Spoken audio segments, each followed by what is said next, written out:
എങ്ങനെ നമുക്ക് phone addiction ഒഴിവാക്കാം? കുറച്ച് ദിവസം മുന്നേ ഞാനൊരു വീഡിയോ ചെയ്തിട്ടുണ്ടായിരുന്നു. എന്തുകൊണ്ട് നമ്മൾ ഫോൺ അഡിക്റ്റ് ആയി എന്നുള്ള റീസൺസും അതിന്റെ കാര്യങ്ങളൊക്കെ പറഞ്ഞുകൊണ്ടുള്ള ഒരു വീഡിയോ ചെയ്തിട്ടുണ്ടായിരുന്നു. നിങ്ങൾ കണ്ടിട്ടില്ലെങ്കിൽ ആ ഒരു വീഡിയോ ആദ്യം ഒന്ന് കാണുക, എന്നിട്ട് ഈ ഒരു വീഡിയോയിലോട്ട് വരാം. അപ്പോൾ അവിടെ ഞാൻ പറഞ്ഞിട്ടുണ്ട്, ഞാൻ കുറേ റീസൺസ് ഒക്കെ പറഞ്ഞു. ഇന്ന റീസൺസ് കൊണ്ടാണ് നമ്മളെല്ലാവരും ഫോൺ അഡിക്റ്റ് ആയത്. പക്ഷേ അതിൽ നമ്മൾ അവിടെ റീസൺസേ പറഞ്ഞിട്ടുള്ളൂ.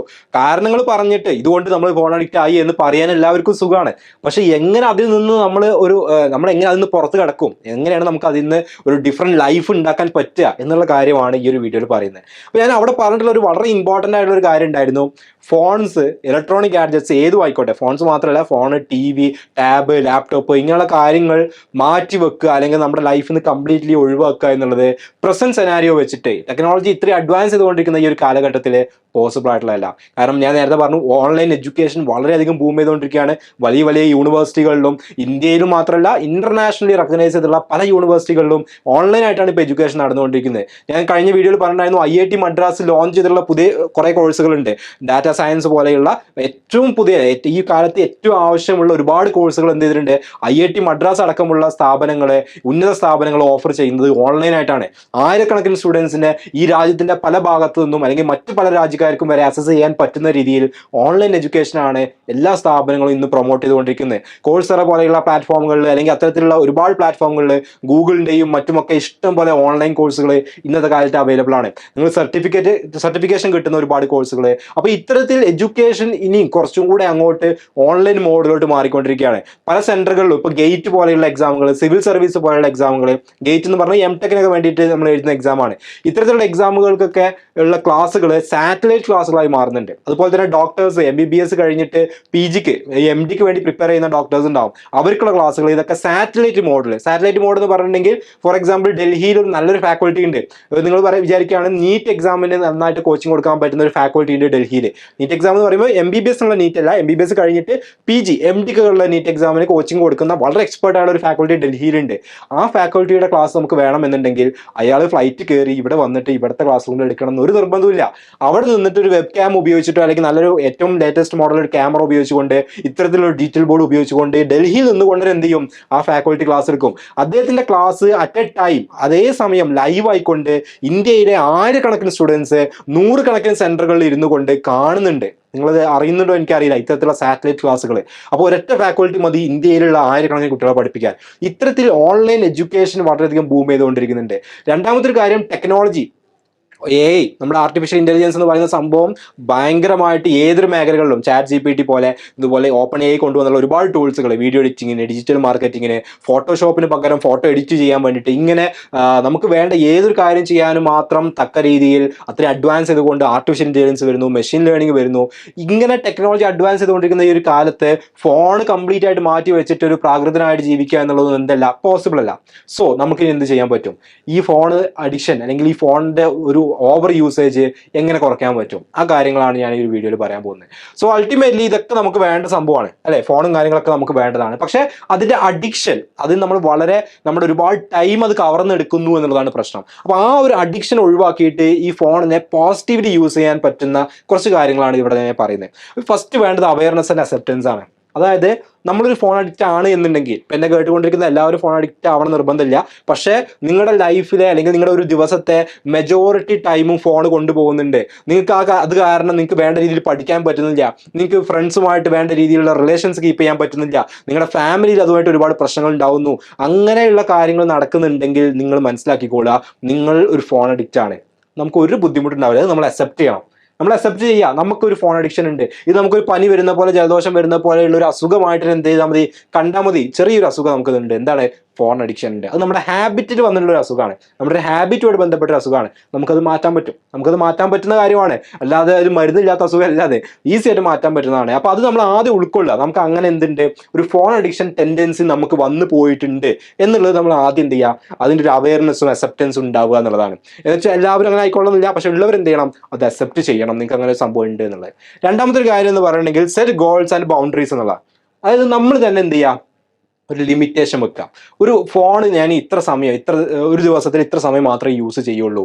അല്ലെങ്കിൽ നിങ്ങൾ ഇപ്പോൾ പല കാര്യങ്ങൾക്ക് വേണ്ടിയിട്ട് ഈ ഫോൺ യൂസ് ചെയ്യുന്നുണ്ടാവും. അപ്പോൾ ഇന്ന കാര്യങ്ങൾ പ്രയോറിറ്റി ചെയ്തിട്ട് ഇപ്പോൾ നിങ്ങൾ പഠിക്കുന്ന കാര്യം ഉണ്ടാവും, അല്ലെങ്കിൽ എന്തെങ്കിലും കാര്യം ഗൂഗിൾ ചെയ്യുന്നുണ്ടാവും, ഇതൊക്കെ ഉണ്ടാവും. അപ്പോൾ അതിൽ പ്രയോറിറ്റി അനുസരിച്ചിട്ട് ഇന്ന കാര്യങ്ങൾക്ക് ഞാൻ യൂസ് ചെയ്യുള്ളൂ. ഇൻസ്റ്റാഗ്രാം ഇത്ര സമയം മാത്രമേ യൂസ് ചെയ്യുള്ളൂ, ഫേസ്ബുക്ക് ഇത്ര യൂസ് ചെയ്യുള്ളൂ, സ്നാപ്ചാറ്റ് ഇത്ര സമയം യൂസ് ചെയ്യുള്ളൂ എന്നുള്ളൊരു ബൗണ്ടറി കൃത്യമായിട്ട് സെറ്റ് ചെയ്യുക, അത് ഫോളോ ചെയ്യുക എന്നുള്ളതാണ്. അപ്പോൾ എന്തിനാണ് ഈ റെസ്ട്രിക്ഷൻസ് വെക്കുന്നത്?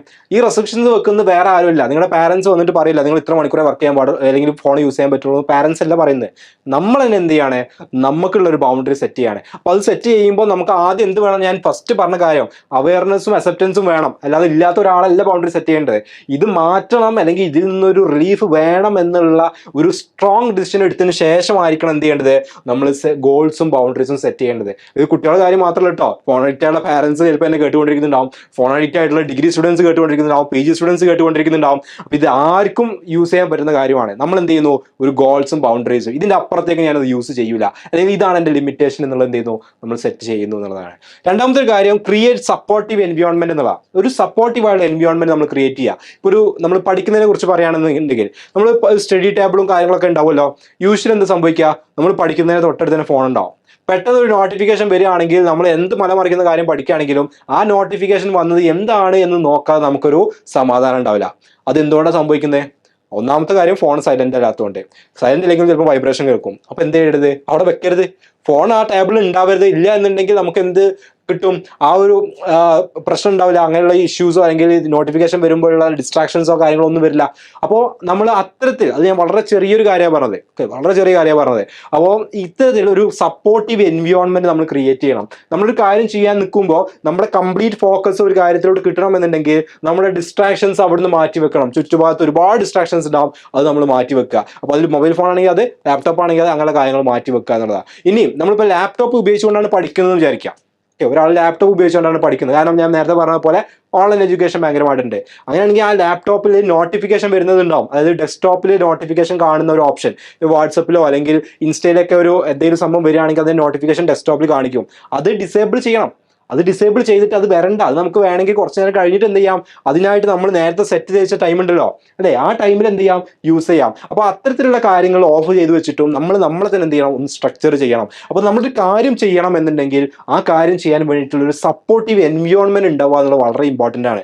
നിങ്ങളൊന്ന് ആലോചിക്കുക, നിങ്ങളുടെ റൂം, നിങ്ങൾ മാത്രമുള്ള റൂം ഉണ്ടെന്ന് വിചാരിക്കുക. ആ റൂം ഭയങ്കര അലങ്കോലമായിട്ട് കിടക്കുകയാണെങ്കിൽ ഒരു ദിവസം വൈകുന്നേരം സ്കൂളിൽ നിന്ന് വന്ന ആ റൂമിനകത്തോട്ട് കയറുമ്പോൾ തന്നെ നമുക്കൊരു വളരെ നെഗറ്റീവ് ഫീലിംഗ് ആണ്.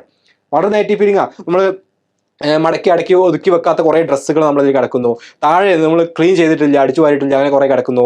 നമ്മുടെ കസാരയുടെ മുകളിൽ രാവിലെ പോകുന്ന സമയത്ത് കുളിച്ചിട്ട് വെറുതെ അങ്ങനെ കൂട്ടിയിട്ട് നമ്മുടെ തോർത്തുമുണ്ട് അതുപോലെ കിടക്കുന്നു. അങ്ങനെ പാനയുടെ ടോപ്പിൽ അവിടെ ഇവിടെ കിടക്കുന്നു. ചുമരിൽ എന്തൊക്കെയോ വരച്ചിട്ടത് കുറേ പശ കൊട്ടി കിടക്കുന്നു. ഇങ്ങനത്തെ റൂമാണ് എന്നുണ്ടെങ്കിൽ സ്വാഭാവികമായിട്ടും നമ്മൾ അത് വന്നിട്ട് ക്ലീൻ ചെയ്യാനോ അല്ലെങ്കിൽ അകത്തൊരു നമുക്ക് എന്തെങ്കിലും പോസിറ്റീവ്ലി ആലോചിക്കാനോ ഒന്നും നമുക്കൊരു മൂഡ് ഉണ്ടാവില്ല. കാരണം എന്താ, അവിടുത്തെ എൻവയോൺമെന്റ് ശരിയല്ലാത്തതാണ്. So environment matters. എൻവയോൺമെന്റ് വളരെ ഇമ്പോർട്ടൻ്റ് ആണ്. പല ദിവസങ്ങളിലും നമ്മുടെ മൂഡ്, നമ്മുടെ ഒരു അന്നത്തെ ഒരു നമ്മുടെ കംപ്ലീറ്റ് മൂഡ് കൺട്രോൾ ചെയ്യുന്ന എന്താണ്, നമ്മുടെ ചുറ്റുമുള്ള എൻവയോൺമെന്റ് ആണ്. ചില ദിവസം നമ്മൾ വളരെ ഹാപ്പി ആയിരിക്കും. രാവിലെ എണീറ്റ് വരുമ്പോൾ തന്നെ നമ്മൾ ഹാപ്പി അല്ല എന്തെങ്കിലും കണ്ടിട്ടുണ്ടാവും, അല്ലെങ്കിൽ കുറെ ആളുകളെ പരിചയപ്പെട്ട് സംസാരിക്കുമ്പോൾ ഹാപ്പി മൂഡ് കിട്ടിയിട്ടുണ്ടാവും. അപ്പോൾ ഇത്തരത്തിൽ നമ്മുടെ എൻവയോൺമെന്റ് വളരെ ഇമ്പോർട്ടൻ്റ് ആണ്. പഠിക്കാനായാലും വർക്ക് ചെയ്യുന്നവരായാലും വാട്ട് എവർ ഇറ്റ് ഈസ്, എന്ത് ചെയ്യുന്നവരാണെങ്കിലും നമ്മുടെ ഇന്റേണലി ഉള്ള ഇമോഷൻസിനെ കൺട്രോൾ ചെയ്യുന്ന കാര്യങ്ങളാണ് എക്സ്റ്റേണൽ എൻവയോൺമെന്റ് എന്ന് പറയുന്നത്. അപ്പോൾ അത് ബെറ്റർ ആവണം, അതിലുള്ള ഡിസ്ട്രാക്ഷൻസ് ഒഴിവാക്കണം. അപ്പോൾ അത്തരത്തിൽ നോട്ടിഫിക്കേഷൻ വരുന്ന കാര്യങ്ങൾ ഇതൊക്കെ ഒഴിവാക്കുക. മൊബൈൽ ഫോൺ വേണമെങ്കിൽ പഠിക്കുന്ന സമയത്ത് മാറ്റി വെക്കുക. ടെക്സ്റ്റ് ബുക്ക് ഉപയോഗിച്ച് പഠിക്കണമെങ്കിൽ മൊബൈൽ ഫോൺ മാറ്റി വെക്കുക. ഈ മൊബൈൽ ഫോണോ അല്ലെങ്കിൽ നമ്മൾ നേരത്തെ പറഞ്ഞ ലാപ്ടോപ്പോ ഉപയോഗിച്ചിട്ടാണ് പഠിക്കുന്നതെങ്കിൽ അതിലെ നോട്ടിഫിക്കേഷൻ എന്ത് ചെയ്യുക, നിർബന്ധമായിട്ടും ഓഫാക്കി വെക്കുക എന്നുള്ളതാണ്. ഓക്കെ, അടുത്തത് ഫൈൻഡ് ആൾട്ടർനേറ്റീവ് ആക്ടിവിറ്റീസ് എന്നുള്ള. ഓൾട്ടർനേറ്റീവ് ആക്ടിവിറ്റീസ് എന്ന് പറയുമ്പോൾ നമ്മൾ മുന്നേ സ്റ്റഡി ടൈം ടേബിൾ ഒക്കെ ഉണ്ടാക്കുന്ന സമയത്ത് പറഞ്ഞിട്ടുണ്ട്, നമ്മളൊരു സ്റ്റഡി ടൈമിൻ്റെ ഇടയിൽ ബ്രേക്കുകൾ വേണം. ബ്രേക്കുകൾ വളരെ നിർബന്ധമാണ്.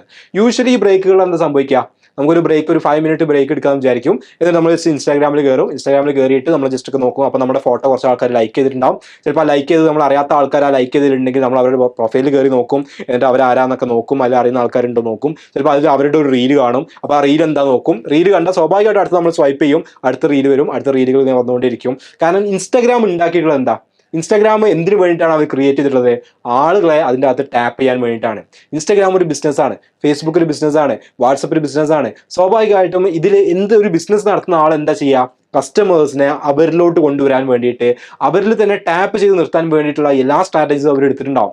ഇൻസ്റ്റാഗ്രാം കംപ്ലീറ്റ്ലി ഡിസൈൻ ചെയ്തിട്ടുള്ളത് അതിന് വേണ്ടിയിട്ടാണ്. പലപ്പോഴും നമ്മൾ സ്കൂളുകളിലൊക്കെ പല ടോക്കിനും പോകുന്ന സമയത്ത് നമ്മൾ പറയാറുണ്ട് ഇൻസ്റ്റാഗ്രാമിൻ്റെ ഒരുപാട് ഫീച്ചേഴ്സ്. ഈ ഫീച്ചേഴ്സ് ഒക്കെ കൊണ്ടുവന്ന എന്തിനാണ്?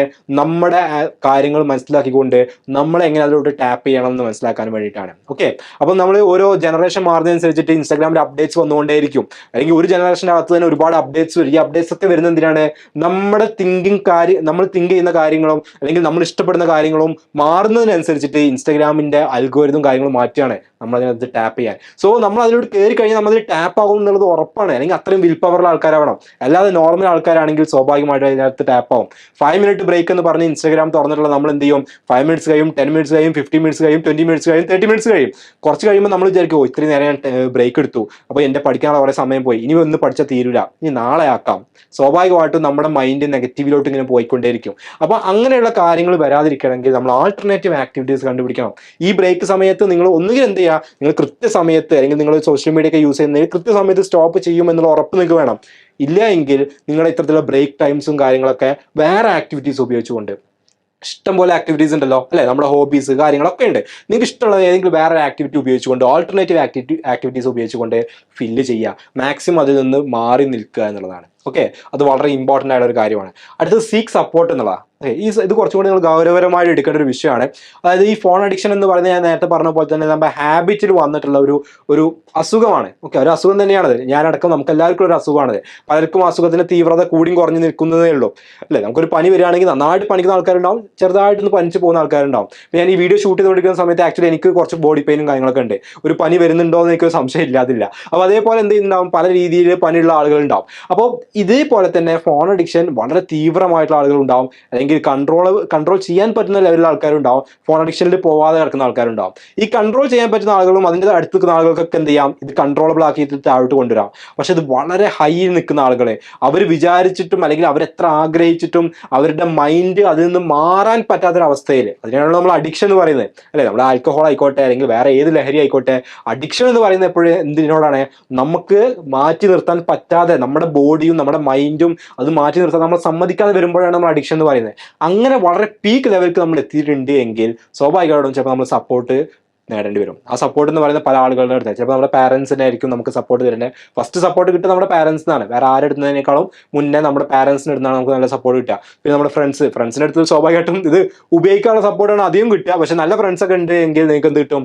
നല്ല സപ്പോർട്ട് കിട്ടും. ഇനി അതിൻ്റെ മോൾക്ക് ഉണ്ടെങ്കിൽ നിങ്ങൾക്ക് നല്ല ആളുകളുണ്ടാവും, നല്ല രീതിയിൽ സ്റ്റുഡൻസിനും അല്ലെങ്കിൽ ആർക്കായാലും നല്ല രീതിയിൽ കൗൺസിലിംഗ് ചെയ്യുന്ന ആളുകളുണ്ടാവും. കൗൺസിലിംഗ് ചെയ്യാന്നൊക്കെ പറയുമ്പോൾ നമ്മളെപ്പോഴും വിചാരിക്കുക എന്താണ്, ഹിപ്നോട്ടൈസ് ചെയ്യുക, നിങ്ങൾ മയങ്ങുകയാണെന്നൊക്കെ പറഞ്ഞിട്ട് അയാളെ മയക്കി കടത്തിയിട്ട് എന്തൊക്കെയോ ചെയ്യുക, അയാളുടെ മനസ്സ് റീഡ് ചെയ്യുക. ഇതൊന്നല്ല കൗൺസിലേഴ്സ് ചെയ്യുന്നത്. കൗൺസിലേഴ്സ് ചെയ്യുന്നത് ഇപ്പം ഞാൻ ഇവിടെ നിന്നിട്ട് കുറച്ച് പോയിന്റ്സ് പറഞ്ഞിരുന്നു. പക്ഷെ ഞാൻ ഈ പോയിന്റ് പറയുന്നത് ഒരു ജനറൽ ഓഡിയൻസിനെ മുന്നിൽ കണ്ടുകൊണ്ടാണ്. ഇപ്പം എൻ്റെ വീഡിയോ കാണുന്നതിൽ പല ടൈപ്പ് ആളുകളുണ്ടാവും. അപ്പോൾ എല്ലാവർക്കും പറ്റുന്ന ജനറൽ പോയിന്റ്സ് എനിക്കിവിടെ പറഞ്ഞു തരാൻ പറ്റുള്ളൂ. പക്ഷേ ഒരു കൗൺസിലർ ചെയ്യുന്ന ഒരു സ്റ്റുഡൻറ്റ് അല്ലെങ്കിൽ ആരാണോ അയാളുടെ മുന്നിലെത്തുന്നത്, അയാളെ പഠിച്ചിട്ട് എന്താണ് അയാളുടെ പ്രശ്നം എന്ന് മനസ്സിലാക്കിയിട്ട് അതിൻ്റെ സൊല്യൂഷൻസ് പറഞ്ഞു കൊടുക്കുന്ന ആളാണ് ഒരു കൗൺസിലർ എന്ന് പറയുന്നത്. അപ്പോൾ നിങ്ങൾ വളരെ പീക്ക് ലെവലിലാണ്, അതായത് നിങ്ങളെ കൊണ്ട് കൺട്രോൾ ചെയ്യാൻ പറ്റാത്ത അവസ്ഥയിലോട്ട് നിങ്ങളെ ഫോൺ ഭരിക്കുന്ന അല്ലെങ്കിൽ നിങ്ങളെ സോഷ്യൽ മീഡിയകൾ ഭരിക്കുന്ന ഒരു അവസ്ഥയിലോട്ട് നിങ്ങൾ എത്തിയിട്ടുണ്ട് എങ്കിൽ നിങ്ങൾ എന്ത് ചെയ്യേണ്ടി വരും? നമ്മൾ സപ്പോർട്ട് നേടേണ്ടി വരും. ആ സപ്പോർട്ട് നിങ്ങൾ കുറച്ച് കാലം കഴിയുമ്പോൾ നിങ്ങൾക്ക് വളരെ യൂസ്ഫുൾ ആവും. അപ്പോൾ അതിൽ വേറെ നമ്മൾ മടിയോ കാര്യങ്ങളൊന്നും വിചാരിക്കേണ്ട ആവശ്യമില്ല. പണ്ട് എല്ലാവരും പറയുന്ന പോലെ സൈക്കോളജി പഠിക്കുന്നത് ഭ്രാന്തന്മാരെ ചികിത്സിക്കാനാണ് എന്നൊക്കെ പണ്ട് കാലത്ത് പറയുന്നു. പക്ഷെ സൈക്കോളജിയും നമ്മുടെ ഒരു ഇതുപോലത്തെ ഒരു മെന്റൽ പ്രശ്നം രണ്ട് സംഭവമാണ്. അപ്പോൾ അതേപോലെ തന്നെ കൗൺസിലിംഗ് പോവുക അല്ലെങ്കിൽ ഒരാൾ കൗൺസിലേഴ്സിൻ്റെ അടുത്ത് പോവുക എന്നുള്ളത് എന്തല്ല ഒരു പ്രശ്നമുള്ള കാര്യമില്ല. വാർഡ് കൗൺസിലേഴ്സ് അല്ലോട്ട് പറയുന്നത്, പ്രോപ്പറായിട്ട് മെഡിക്കൽ കാര്യങ്ങൾ പഠിച്ചിട്ടുള്ള കൗൺസിലേഴ്സ്. അപ്പോൾ അവരുടെ അടുത്ത് പോവുകയാണെങ്കിൽ നേരത്തെ പറഞ്ഞ പോലെ നിങ്ങളുടെ ഇഷ്യൂ എന്താണെന്ന് മനസ്സിലാക്കിയിട്ട് അവർ അതിൻ്റെ സൊല്യൂഷൻസ് പറഞ്ഞു വരും. നല്ല ആളുകളുടെ അടുത്ത് മാത്രം എന്ത് ചെയ്യുക, പോവുക എന്നുള്ളതും കൂടെ പറയുന്നുണ്ട്. അപ്പോൾ ഇത്തരത്തിൽ സപ്പോർട്ട് നമുക്ക് വേണമെന്നുണ്ടെങ്കിൽ സപ്പോർട്ട് നമ്മൾ നേടണം. ചെറിയ ചെറിയ പ്രശ്നങ്ങളൊക്കെ ആണെങ്കിൽ നമ്മുടെ പാരൻസും ഫ്രണ്ട്സൊക്കെ എന്ത് ചെയ്യും, അല്ലെങ്കിൽ നിങ്ങൾ ടീച്ചേഴ്സിനൊക്കെ തന്നെ നിങ്ങളെ ഹാൻഡിൽ ചെയ്യാൻ പറ്റുന്ന പ്രശ്നം ഉണ്ടാവുള്ളൂ. അത് ഓവറായിട്ടുള്ള ഒരു ലെവൽ കോഡ് എത്തിയിട്ടുണ്ടെങ്കിൽ മാത്രമേ നേരത്തെ പറഞ്ഞ രീതിയിലോട്ട് പോയാൽ മതി. അടുത്തൊന്ന് ഗ്രാജുവൽ റിഡക്ഷൻ. ഓക്കെ, ഇത് ഏത് കാര്യത്തിനെ പോലെ തന്നെ നമ്മൾ പറയാം, ആൽക്കഹോൾ അഡിക്റ്റ് ആയിട്ടുള്ള ഒരാളാണെങ്കിൽ അയാൾക്ക് ഒരു ദിവസം ഒരു തുള്ളി പോലും കൊടുക്കാതെ മാറ്റി വെച്ചിട്ടുണ്ടെങ്കിൽ സ്വാഭാവികമായിട്ട് അയാളുടെ ബോഡി റിയാക്ട് ചെയ്യുമെന്ന് പറയാറുണ്ട്. അതേപോലെ തന്നെ ഏതൊരു അഡിക്ഷൻ ആണെങ്കിലും അത് ഗ്രാജുവലി കുറച്ച് കൊണ്ടുവരുന്നതാണ് അതിൻ്റെ ഏറ്റവും ഹെൽത്തി ആയുള്ള മാർഗം. അപ്പം ഗ്രാജുവലി കുറച്ച് കൊണ്ടുവരണമെന്നുണ്ടെങ്കിൽ നമ്മൾ അതിനെ ശ്രദ്ധിക്കണം. ഓക്കെ, ഒരു ദിവസം നമ്മൾ നല്ലതായിട്ട് യൂസ് ചെയ്തു, അടുത്ത ദിവസം അതിനേക്കാൾ കുറച്ചു, പിന്നെ അടുത്ത ദിവസം 2 ദിവസം കുറച്ചല്ലോ എന്ന് വിചാരിച്ചിട്ട് ഇന്ന് കുറച്ച് കൂടുതൽ ഉപയോഗിക്കാമെന്ന് വിചാരിച്ചാൽ അടുത്ത ദിവസം എന്ത് ചെയ്യരുത്, വീണ്ടും ഗ്രാഫ് കയറ്റരുത്, കൂടുതൽ ഉപയോഗിക്കരുത്.